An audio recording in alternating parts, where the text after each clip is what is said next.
I did not, but I should tell you that I was at the beginning of the round table. So for me, this started at the F1 race in 2007. That was when I began to be asked to be involved in what to do. And when we had our first meetings here, it's quite a diverse group. And there are a lot of alternative choices in this business too, different engines, different car design concepts. And it would be charitable to say that we didn't quite agree at the beginning. And I had the same reaction that Randy had.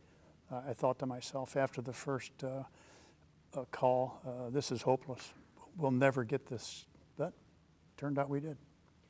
I would never have believed that we would end up satisfying as many of these critical factors. And these really are critical to the survival of the series. I mean, cost is getting out of control. The engine that we have now is yesterday's engine. We needed to go past today's engine, get to tomorrow's engine. We had a wide variety of ideas about what the car design should be.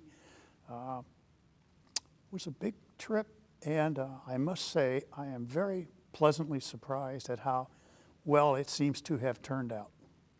Well, the cost was an enormous consideration, as it has been in Formula One and other forms of motor racing. The companies you'd like to come into these series are all struggling financially, with sales down and costs up, and so it was important. In fact, it was critical. If we had come up with an answer that looked good to us, but it cost 50% more, that would have been a complete failure. We would have gotten an F on our report card.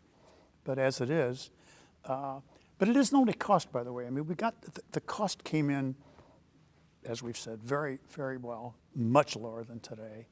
But the people who are watching it aren't going to see the cost. They're going to see the racing. I think the racing is going to be much better, much more interesting, many more people involved, much more variety in how the cars appear. And in fact, there will be variety in how they perform too, because some people will be more adept at getting a good aero package with their body kits. So it satisfied a lot of what looked like mutually exclusive conditions. And so it worked very well.